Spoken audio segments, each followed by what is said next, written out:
frozen or something. So we'll see. We'll see. It's anybody's guess. But speaking of guest, hard tea, with me today on Quarantine Conversations, your friend and mine, Mr. Grant Gage. Grant, how's it going, my friend? Oh, it's going okay. Been inside for a month. Wow. I thought I was the only one.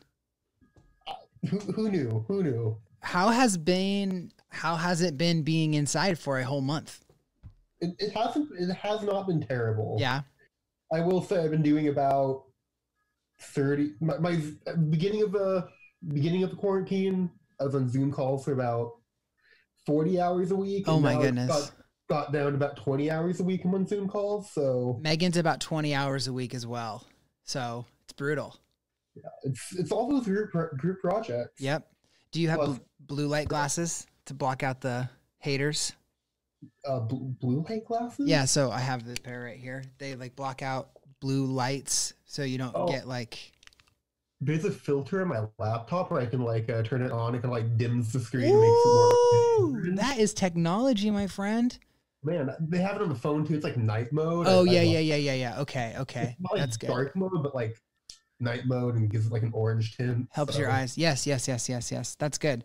I hope you're utilizing that if you're on Zoom for like 20 to 40 hours a week. About 9 o'clock in the day, about 9 p.m. I'll start turning that on because it's too bright. Headaches? You getting like headaches or anything? Eyes getting too light? What's going on physically with the Zoom? I would say I'm drinking a lot more water because I talk a lot on it. Yep. My eyes do get incredibly tired after a whole day of it, so eye drops became a necessity with that. Yep. But luckily the amount of Zoom has been cut in half. Good. So. I'm happy to hear that.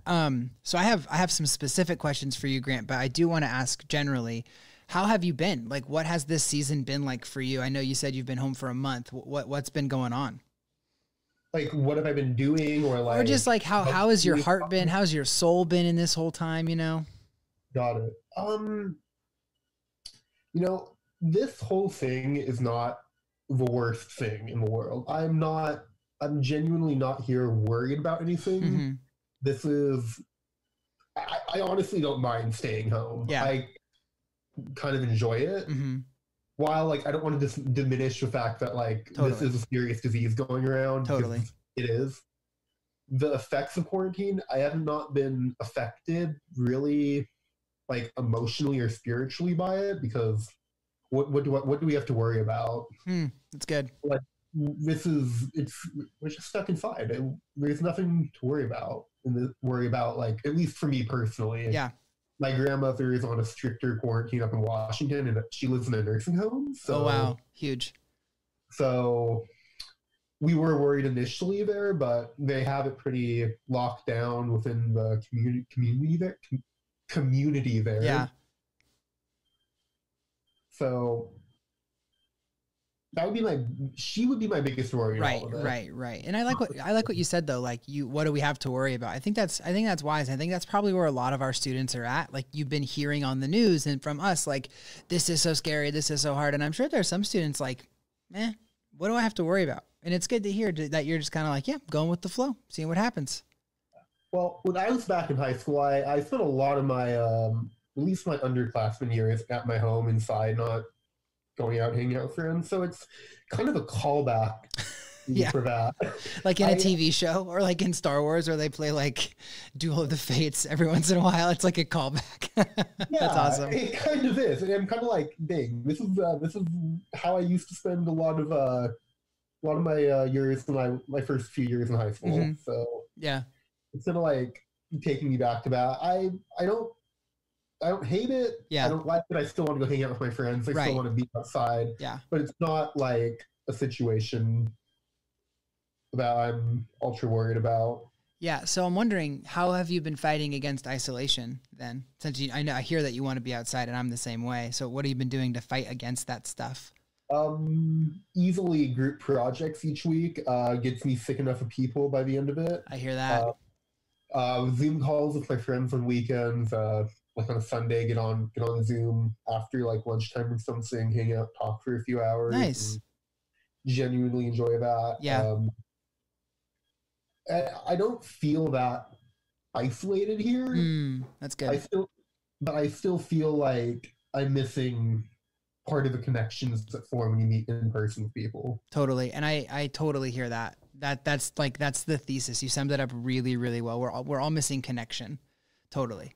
So Yeah. you've been connecting over Zoom. Have your friends been like super eager to do that? Or do you feel like you're kind of like leading the charge on that? Or how does that dynamic go?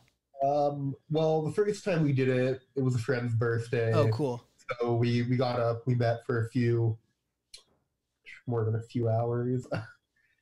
We just hung out, talked, Oh, I love that. That's awesome. tried to play some games over it. Yeah. That didn't work out too well, but then we broke off from that. Then we still been hanging out over Zoom about once or twice a week. That's awesome. Now, I can't help but notice your background. Do you use a lot of Zoom backgrounds? Because that's a perfect like green screen in my opinion. Yeah, it's just my wall. But have you been using like a lot of like virtual backgrounds on Zoom? Because that would be perfect for it. Not often. Maybe worth a shot. Next Zoom call, throw up an island scene. Bit of a video truth version. My father does that one on that's awesome. Yeah.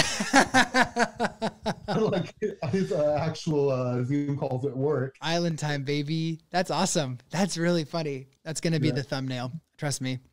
Okay. That's gonna be the thumbnail. We just nailed it. So I was talking to Megan about you today. I was like, oh yeah, I got one with Grant.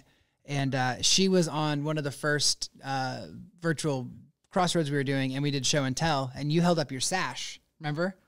Yeah. And he said, this is the sash from the graduation that I'm probably not going to go to. And I've just like struck because that is unique to maybe some of our leaders, but to a lot of our students, they are not, this is not an unfamiliar feeling. So talk to me a little bit about like how you're dealing with the fact that you might not have a real graduation, or maybe update me on how that's going. And then tell me how you're emotionally handling that. Okay. I'm frustrated by it, but For sure. I do have, but because I was going through the ceremony about a semester early because I graduated in the fall. Okay. Like I have 2 classes I'm taking in the fall. Okay. Both evening classes. I doubt, and I was going to try to find a job before that so I can work full time and still do just the last few classes I need to get the degree. So the ceremony was mainly for my family. It was mainly for my grandmother, for my mother, and my father. I'm pretty bummed out by it, but I always have the option of walking with the class of 2021 because I do graduate in the fall. Yeah. And I'm sure the school will extend that or maybe even do a fall graduation at this point. Right. Hopefully. Hopefully something. Yeah. What was what was your family's reaction when they heard all this stuff was happening or wasn't going to happen? My dad was ecstatic. He gets to work from home. No, I mean specifically with the graduation, like when you were like, "Hey, I might." In general. Man, I don't know. Yeah, I just don't know. There wasn't much of a reaction. They're pretty bummed out about it. For sure. Like, they're the ones who have paid for the fashion goals. So. Are they not offering refunds on that? Yikes, bro. That's gnarly. I don't know. Parking's refunded though. So. I knew that because Megan goes to Cal State Long Beach. We got some parking money back. Woo woo. Yeah. Can't wait. That's as good as our stimulus. So, have they actually billed it to the accounts? Because I need to check. I don't know how we got it. She just told me one day. So what would you say to like a senior who has been told like maybe no graduation this year? Like how would you talk them through, what they're feeling?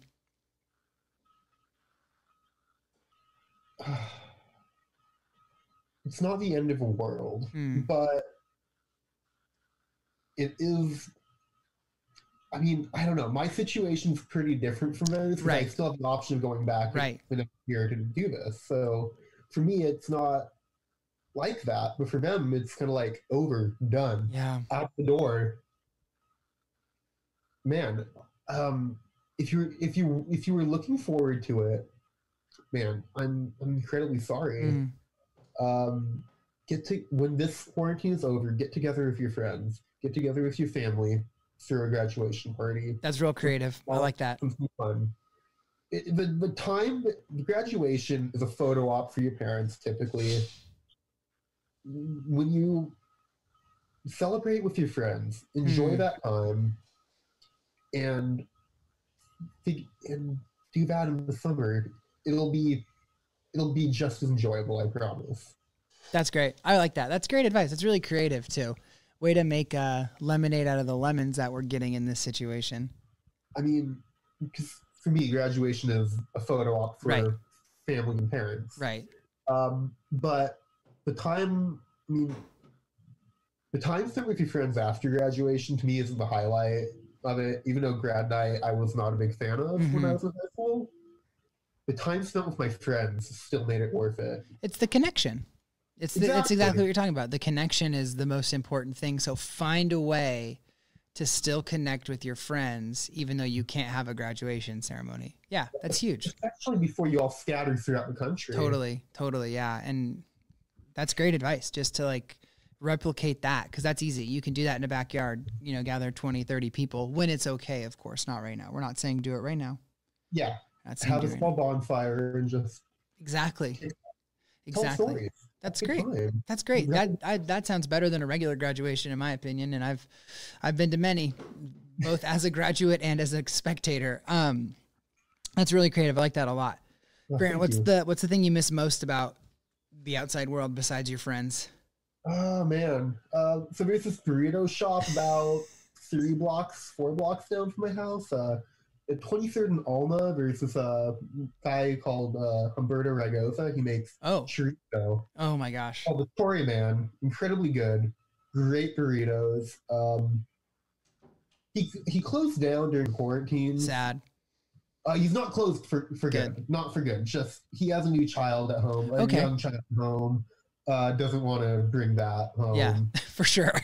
Yeah. It makes sense. Total sense. So I'm bummed about that. Yeah. I want to enjoy those burritos again, because it's like probably how you enjoy Fanny's burritos. I do like Fanny's burritos quite a bit. Fanny's is still open though. I can still go to Fanny's if I want. Never cash only. It's just psychotic to me, and I hope they listen. They know they don't, but I just hope someone who is in with Fanny's just tells them people will love your restaurant the same if you take card. You can't launder money as easily. Okay. Now we're getting into some Breaking Bad territory, which I'm not willing to. Maybe offline we could talk about the money laundering of Fanny's. He's trying to joke. No, I know I'm kidding. But imagine they do listen and they're like, how do they find out? We're gonna have to, break their kneecaps or something. Well, speaking of Breaking Bad and breaking backs and breaking kneecaps, Grant, I will ask you the final question. First of all, thank you so much for taking time out of your day, jumping in. This is awesome. Super good to see you and connect. Would love to know, Grant, something that you're doing, reading, watching over quarantine. It's bringing you joy that you want everybody else to experience as well. Could be anything. Could be anything or any things. I had Michael Barker on and he gave me 5 things. So if you want to give me 5 things, or you just have that one thing. If you have a car, try to make it look like new again. Currently, I've taken all the seats out of my car. That's good. And I'm currently going to vacuum, shampoo, really clean out the carpet, clean out the seats, clean out the rugs, do all the upholstery, do the interior, then correct the paint on the exterior. Try to get my car looking like new again. That is so unique. No one said that yet. No one has said anything about their car. We're thinking leave the cars in the driveway. Gas is at a negative right now. You can just... But that's good. That's good. Redo your car. Make it look new. My neighbor was moving and he gave me a set of speakers and an amp. I was going to install those in my car. I'm like, my car is dirty. I can clean it right now. It's not going anywhere. Wow. That is really, really wise. I like that. Pull out the seats, started to do all of that. And also, if anyone has an impact wrench I can borrow, please. I have this 1 bolt stuck. I need to get it out. You heard it here. If you have it, let Grant know. You can do a contactless delivery. He'll just put it in a mailbox somewhere. He'll go pick it up. 15 seconds, all I need it for. I hope someone can help you. I mean, this is the platform. I hope so too. If not, I can source one. We'll figure it out. What about watching or doing or besides your car, anything at all, like Netflix or video games or something? Man, I have not been watching that much Netflix. I've been watching some Amazon, but I've been watching Top Gear, old special reruns of Top Gear. Very nice. Enjoying that. So if you like cars, you want to spend some time enjoying watching three middle-aged British men drive around and make jokes, Top Gear soon. It's the Great British Bake Off of cars. Yeah, I have not seen the Great British Bake Off. Well, you got to get into Great British Bake Off, Grant. If I will, it's on Netflix, right? Oh yeah. Okay. I watched about 2 shows on Netflix, and one of them was the Tiger Show during all of this. So. Oh, I thought you meant like just ever. I was like, whoa. No. That's pretty incredible. During this.